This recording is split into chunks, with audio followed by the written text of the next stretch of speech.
Here, in the vast, shimmering expanse of the Pacific Ocean, lies a nation quite unlike any other. It is a place of profound quiet and breathtaking beauty.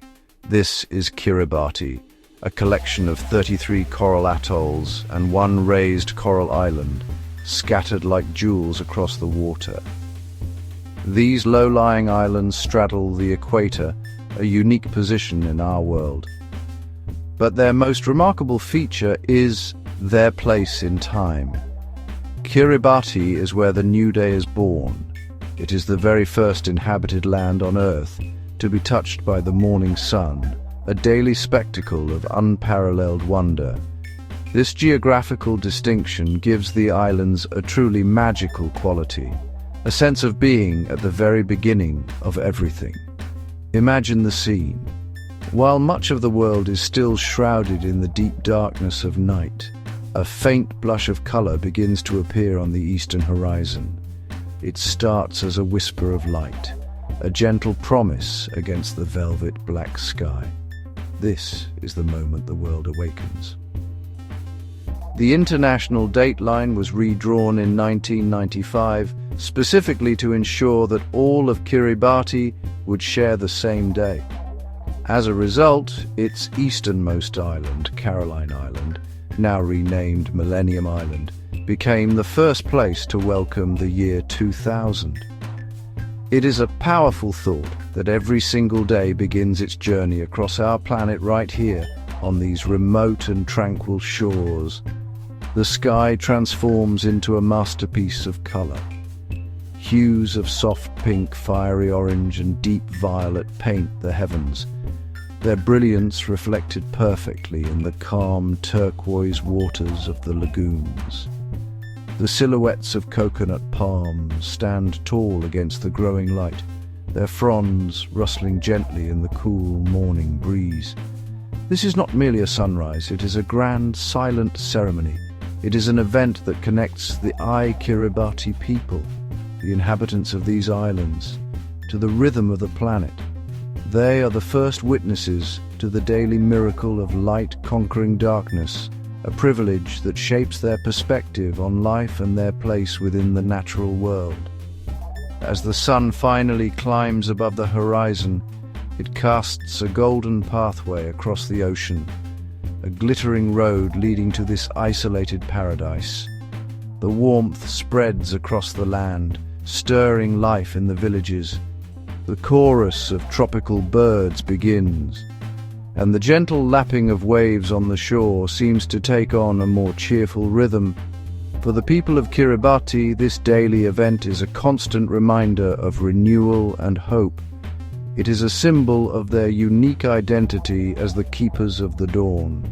To witness this sunrise is to feel for a moment as though you are standing at the very edge of time itself, present for the birth of a new day.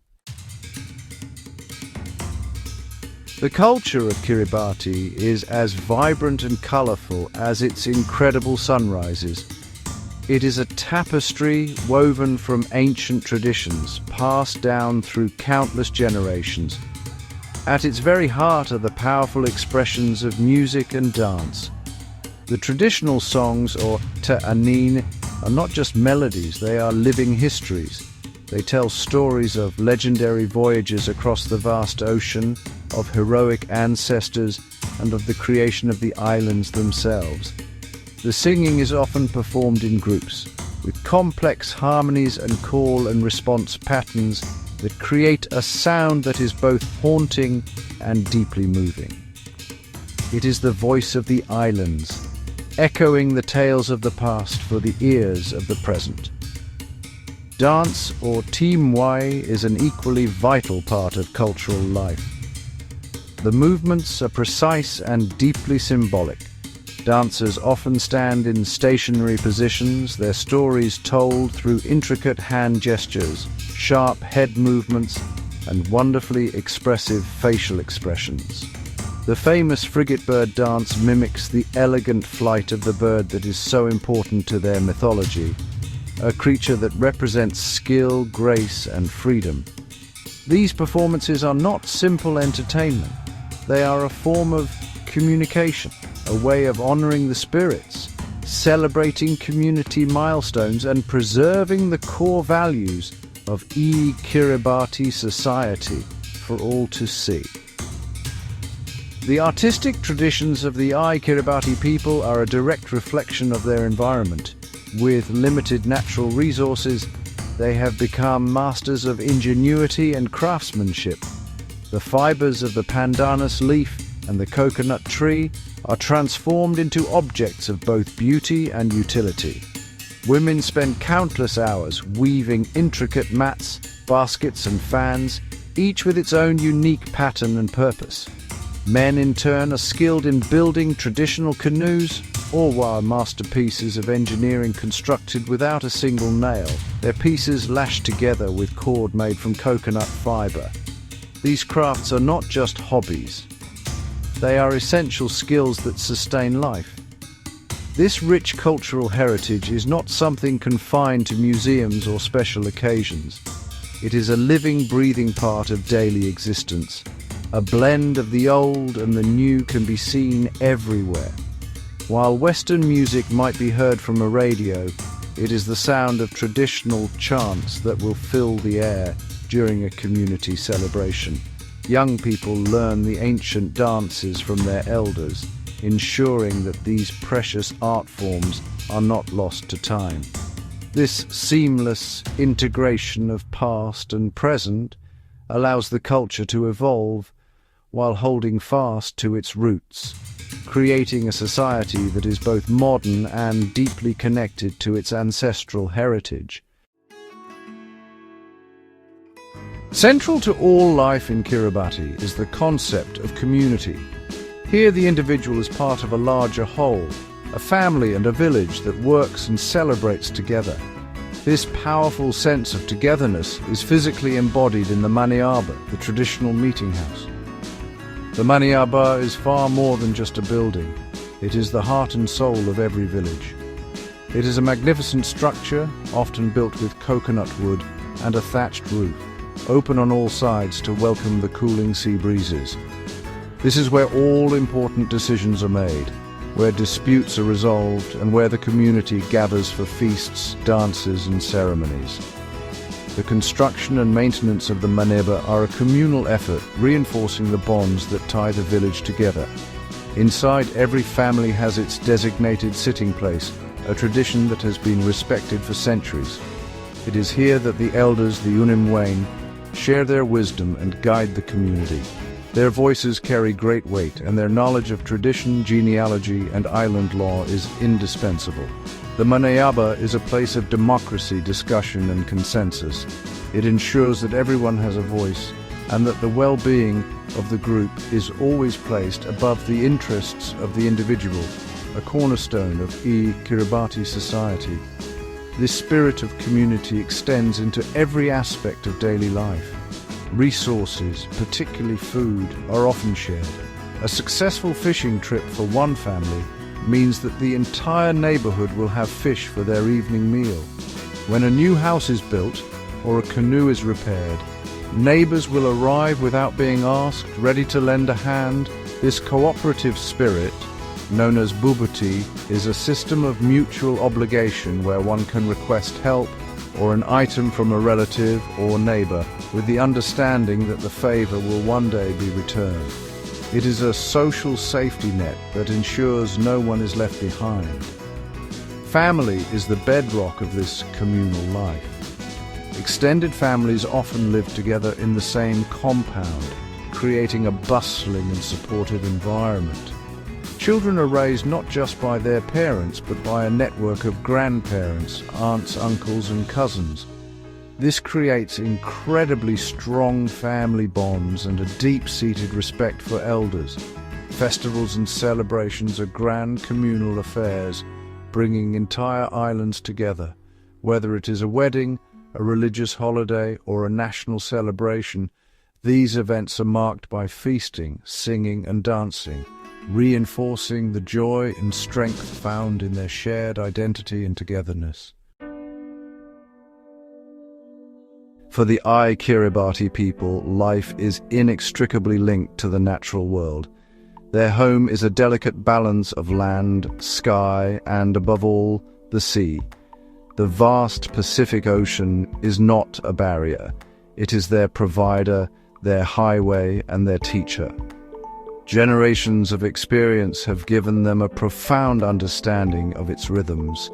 They can read the stars to navigate across immense distances, a skill passed down from their ancestors who were among the greatest voyagers the world has ever known. They understand the tides, the currents, and the habits of marine life with an intimacy that is truly remarkable. This knowledge is not learned from books, but from a lifetime of observation. Daily life is governed by the cycles of the ocean. At low tide, the exposed reef flats become a vital foraging ground. Women and children can be seen walking across the shallows, collecting shellfish, sea cucumbers, and seaweed. At high tide, the men take to the lagoons and the open ocean in their canoes to fish. They use a variety of traditional methods, from line fishing to intricate nets, each technique perfectly suited to catching a specific type of fish. The sea provides their main source of protein and is the foundation of their diet. This deep reliance on the ocean fosters a powerful respect for its resources and a need to manage them sustainably. The land, though limited, is just as important.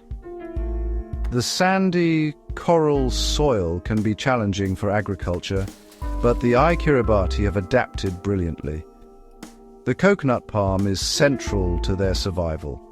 It provides food, drink, timber for building, fibers for cordage, and leaves for thatching roofs. Nothing is wasted. Another key crop is the pandanus tree, whose leaves are used for weaving and whose fruit can be eaten. They also cultivate a type of taro called babai, grown in pits dug down to the freshwater lens. Tending to these babai pits is a labor of love, often taking years, and the plants are a symbol of a family's wealth and status. This harmonious relationship with nature is visible in their hospitality. Visitors are welcomed with open arms and are often treated as part of the family. This generosity, known as tanano, or the feeling from within, stems from a deep appreciation for human connection in their isolated environment. They share what little they have with a spirit of abundance. This lifestyle, so closely woven with the land and sea, has created a people who are resourceful, patient, and deeply connected to their surroundings. They live not just on the islands, but with them, in a partnership that has endured for centuries. The story of Kiribati is ultimately a story of resilience. Living on low-lying atolls with an average elevation of just 2 meters above sea level has always required a remarkable ability to adapt. For centuries, the Kiribati people have faced the challenges of their environment with ingenuity and a steadfast spirit. They have weathered droughts, navigated the vast ocean to find new homes, and built a thriving culture in one of the most remote places on Earth. This history of overcoming adversity has forged a national character that is both gentle and incredibly strong. It is a spirit born from the understanding that survival depends on community and cleverness. Today, that resilience is being tested as never before. The rising sea levels associated with our changing climate pose an existential threat to these islands. The intrusion of salt water into their freshwater sources and the erosion of their coastlines are not distant problems. They are daily realities. Yet in the face of this immense challenge, the people of Kiribati are not passive victims. they are actively working to protect their homeland, building sea walls, planting mangroves to protect the coast, and exploring innovative solutions for sustainable living. Their voice on the international stage is one of quiet dignity but urgent warning. Their adaptation is also cultural. The Kiribati are finding ways to blend their ancient knowledge with modern technology. Young people are using the internet to share their culture with the world and to learn about new agricultural techniques that can withstand a changing environment. While they hold fast to the traditions that define them, they are not afraid to embrace new ideas that may help secure their future.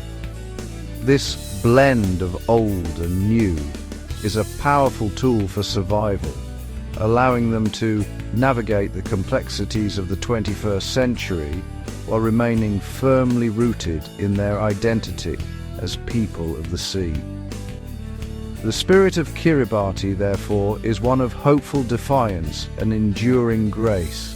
It is found in the laughter of children playing on the beach, in the intricate patterns of a woman's weaving, and in the shared meal at the end of the day.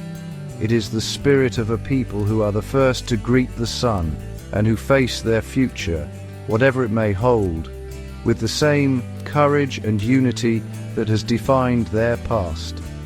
Their story is a powerful reminder of the human capacity for resilience and of the profound connection we all share with our precious and fragile planet. Their harmony with nature is a lesson for all of humanity,